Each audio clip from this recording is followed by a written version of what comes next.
Good morning, everyone. Thanks, everyone, for joining. This is fairly early, Sunday morning. Um, I wanted to introduce, I have a way usually I introduce Akshaya in several conversations because I'm such a fan. And I often say that if you haven't read his work, I use several expletives actually for people who haven't engaged with his work. So this is how strongly I feel about what he's done to make the Hindi public sphere just come alive. And I think his new book, the biography of Agyeya, is very much in conversation with Gita Press around these ideas of the Hindi public sphere. And since we only have about half an hour, I want to just get started. Actually, I wanted to start by asking you, one thing that seems to run through the way you write about Agyeya is he's a nomad, right? And there are these different identities that he's constantly playing with. And it's reflected in the title of the book as well, writer, rebel, lover, soldier. Can you give us a sense, because when I was reading the book, I felt like he was always escaping, not to over psychoanalyze, but it felt like he was always escaping two prisons. One is, of course, the jail that he actually went to, but the other was the traditional Brahmin family and his father. Yeah. Could you maybe for us just set up how his growing up years, the relationships with the family, really set him off on this journey of being a nomad forever? Yeah, okay, thank you. See, Agye's itinerant, there is a word in Hindi which he himself described himself as yayavar, which is itinerant. And that actually comes from the background that he grew up in. He was born in an open field when his father was excavating Kusinagar. He was an archaeologist. His father, Hiranan Sastri, was one of India's noted archaeologists and epigraphists. And he was born in UP. And father's job took the family to various places, Patna, Lucknow, Kashmir, and then Utkaman, and that's when he went to Madras Christian College. So that happened with the kind of growing up years. And partly it was a large, and as you used to say, dysfunctional family, 10 children, and he was never close to the mother because mother never had time for all the kids. And so he was very close to the father at one level, and father took him wherever he went for excavation. So that kind of started his yayavari, his itinerant nature starts from there. And family is also very stifling in a way for him because father, much as he loves him, father has great ambitions about his son, Agye. And he wants to drive his career like any, the kind of writer he should be or what he should do in life. And all gets disrupted with his 4 years in jail. When he is from Madras Christian College, he goes to Foreman Christian College, studies science, doesn't do too well, gets, friends with all the revolutionary, Chandrasekhar Azad and all, and becomes a bomb maker. And that's where he gets the name scientist. And that kind of breeds that itinerant nature in him. And we find that throughout his early career, in his kind of in his 40s, he has not stayed in a city or even within a city in one place for more than a year. In some cases, few months. And that shows also his. So, as someone like Mukund Lath, who was a great scholar, explained me, he's very much like Picasso. Every few years, he changes place, his relationship with women changes, his writing changes. So that itinerant, that yayavari is not only in his life, it's in his writing also. And that, in a way, what you said, he's trying to escape that whole family thing. He's never close to the family. In fact, his family members, after the book came out, many of them said, we didn't know so much about him, that all that was happening in his life. But he meticulously kept his papers, and that's how kind of one could write. So yes, you're right. This is this kind of, he had these two prisons, and he was skipping both of them in his own way by remaining itinerant throughout his life. Yeah. You know, if we come to his writing, and I must thank you, and for those who read Hindi Sahitya, I have to say, reading your biography now with his work just makes the work, I mean, it's just so much more enriching. So I want to thank you, I think, just as a reader for that. But I wanted to, he is credited with introducing modernism, right? A much more interior, personal, psychological account. Shekhar Ek Jeevni is essentially just completely radicalized the way Hindi writing was looking at that time. And yet he was celebrated but also attacked quite significantly for it, both from left as well as right. Could you maybe just tell us a bit about how there was the initial reaction to this kind of modernism in his writing, and also why is it that he keeps casting himself as an outsider? Because he himself says, he has this wonderful essay, it's Agyeya has a grievance with Agyeya, and he essentially says a writer can be a hero or you can be the accused. And he says he sees himself as the accused. Why was he always positioning himself as an outsider? He wasn't really an outsider. And a little bit on the modernism that you see in his writing. See, Agyeya, unlike the writers of his generation or the subsequent generation, came not from the Hindi heartland. He was a Punjabi, and Hindi was not his first language. He learned Hindi the hard way, and through original texts. He was home tutor till class 10th. So, what happens that by the time Sekhar comes, he has done his 4 years in jail, and he starts writing Sekhar Ek Jivni while he's in jail. And these are basically the first draft, if you see, it's in English. And these are his dreams, a series of dreams that he's writing about. And those dreams in the original form are very, very kind of, very graphic. And when it comes, both left and right don't like it. And that, in a way, also makes Agyeya the first free thinker of Hindi literature. So what happens that the left thinks he has portraits Lenin in a very derogatory way, and right wing is upset because the book is about relationship of the protagonist with his own cousin. And which was true, actually, which was a real life thing. Agyeya at that time was having a relationship with his own cousin, his first cousin. So that kind of completely upsets the Hindi world, the Hindi establishment, so to speak, both the right and the left, and they keep attacking him.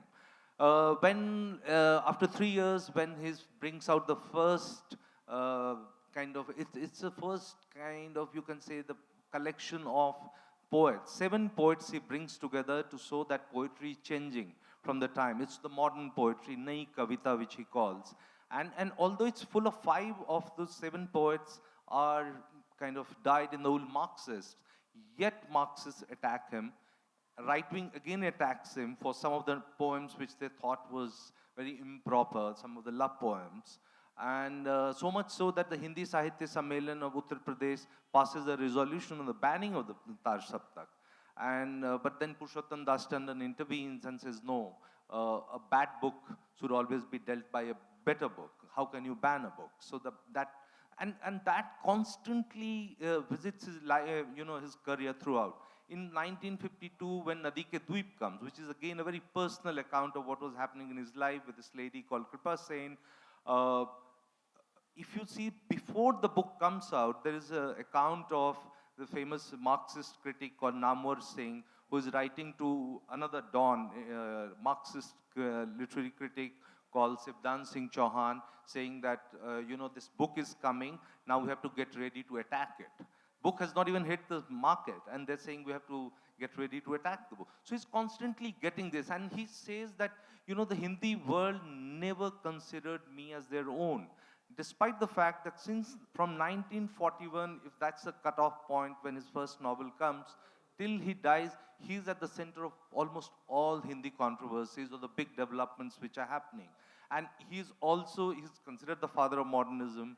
He's at the center of many controversies, and he has also nurtured, unlike any Hindi writer of his generation, previous generation, or subsequent generation, no one took this whole thing of creating a writers' collective, of thinking of the larger good beyond writing. And he sets up the first Hindi commune in Allahabad.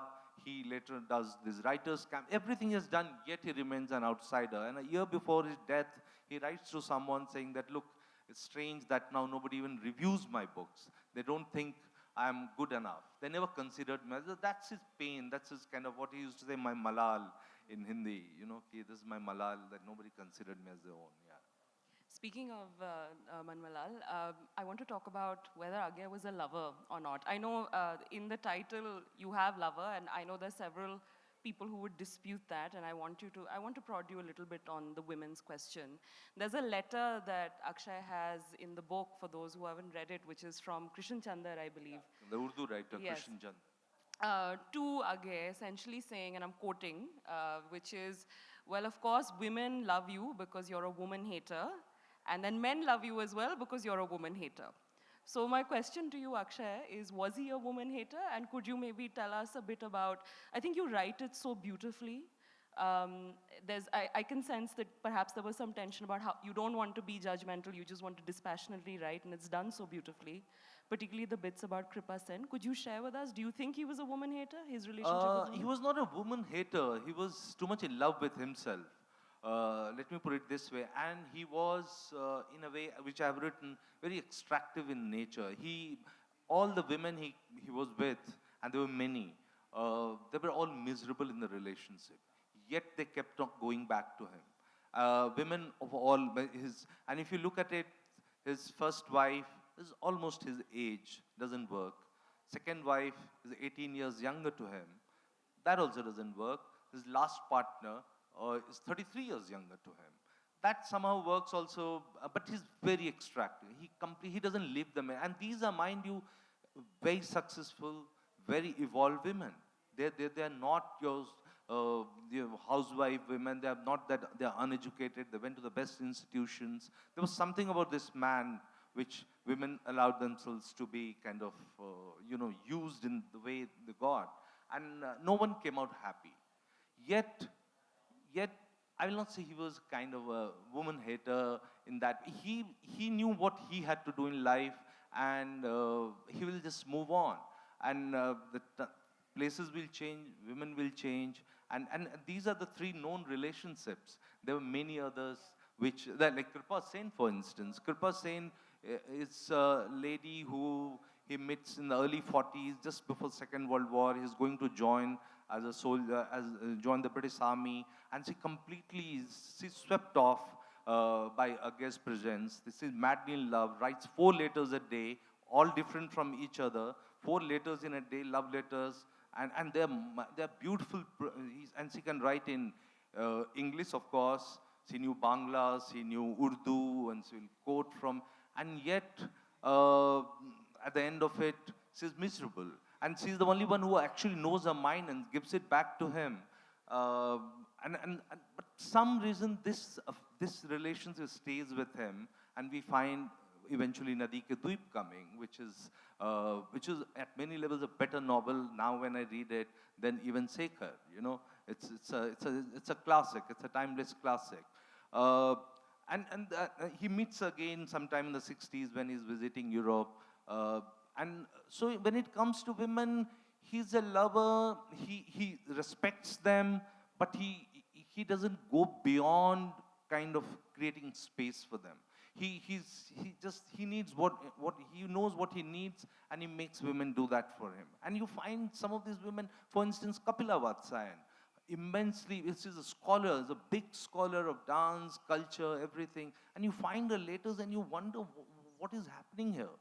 She's only worried about him. All her foreign trips, whenever she goes, she's only buying things for him. He takes every decision in her life.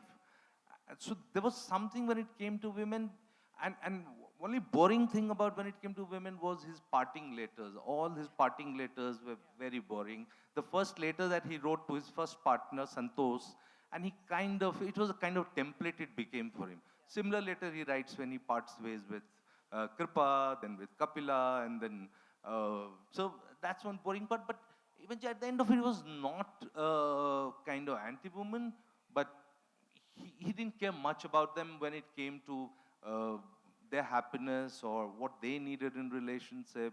And women were left just guessing him all the time, what he wants. In fact, just before I came, I was talking to a lady in Delhi who knew him, and she said, I don't know. He called me one day for coffee in Frankfurt, and I was going somewhere. She said, you come for coffee. I was having coffee, and by the time she realized it was 10 in the morning when they started having coffee in a coffee shop in a hotel in Frankfurt, and by the time she realized it was 2:30. He said he knew what women wanted in conversation. Every woman, and she put it beautifully. She said, all women want to be treated in a certain way, and he knew how to do it. But in personal space, I don't think he was doing it. So there's a huge contradiction in his life when it came to women. This is my last question, and then I'd actually like to open up to the audience. Actually, one of my favorite biographers, and I mentioned this to you, is Edmund Morris, and he once said, when he was finishing his, master trilogy on Roosevelt, he said, had I known the kind of effort this would go into to write the biography, I would have done chemical engineering and Yeah. left history and biography to itself. Can you talk us a little bit through the process? Because I understand it's 20 trunks of paper, it's tremendous mental and physical labor. Can you just give us a sense? I know you had a session yesterday on writing people's lives, but since now we have you here as well, could you tell us a little bit about how you went about, well, finding the subject, staying with the subject, looking at the archives, and what did you do when you find that there are these gaps in the archives as well? Just as instruction for those of us interested Yeah, in see, biography. his papers are very exhaustive. 20 trunks, 2 almiras, couple of cartons of his private papers, and these are very rich private papers. His notes, correspondence, diaries, first drafts, you name it, everything. But when it comes to Agyeya, he's also a very kind of mysterious figure of Hindi literature. The most controversial Hindi writer of all times. And there are big gaps about his life, which these papers couldn't kind of plug. Number one, what happened, whether he was a revolutionary or not a revolutionary. Then his whole allegation that he was a CIA agent, which Marxists made. Uh, then this thing about various about did he shortchange his co-authors when the Tar Saptak was conceived, which was the first collective of modern Hindi poetry brought in 1943. So these things, for instance, for CIA thing, I started looking around and I found he was part of this Congress for Cultural Freedom, which was a CIA-funded organization, 1950. And that took me to their archives in Chicago, which is a rich archive, and there you find that Agyeya is very much involved. Not as the way we understand CIA agent or anything. It was a brief association, but it was an intense association. Then when it came to his British Army thing, you find there are two accounts. There's like 1,500 pages of revolutionary years lying in the National Archives. Some of his friends that he made, who became his lifelong friends through Ford Foundation and the CCF, their papers, for instance, one of his great American philosopher called James Burnham, you find those papers in Stanford University archives. Then there was another lady who introduced Allen Ginsberg, Josephine Miles. Josephine Miles was involved in translating many of these first anthology of Hindi poems in English, brought out by Indiana University Press. So I looked at it, why was he involved, what kind of relationships he had. Although I didn't find much, but it was a big exercise for her, and it's ill health of Josephine Miles that she couldn't kind of continue it for so long. So these 20 trunks were rich, but one had to look for various other things, various places. And one thing I did was this interview. The interview is very important because he died in 1987, so people around him are alive. And I did over 60 interviews, and I realized that at the end of it, that it's not always, it didn't work for me. It works for many people, and I'm not kind of dismissive of interviews as a tool of research. But I realized that many people were still trying to fix Agyeya after his death. They were trying to tell me about events, things which I couldn't kind of corroborate. It was just someone's imagination. Except for Krishna Sobti, who was 93 years old, never spoke a word which he was not sure of, and I could cross-check, and she was right. And another person was Hindi poet, what is his name? Forgetting. These two people were very. So I basically used them, and then there was Namwar Singh, who I sat with 1 week, and he was constantly trying to tell me that one child who he saw as in the 1940s with Agyeya was Agyeya's love child. How do I prove it? How do I prove it? And he kept on that you have to write about it. Of course, I didn't write about it because that was complete bunkum. So yeah, this is the exercise. So that took a lot of time. Even making sense of these 20 trunks, you see the papers, they were like kept haphazardly. So, and you have to also distance yourself from the subject, and you look at the papers without any preconceived notion. Not that you have to kind of or deification or vilification.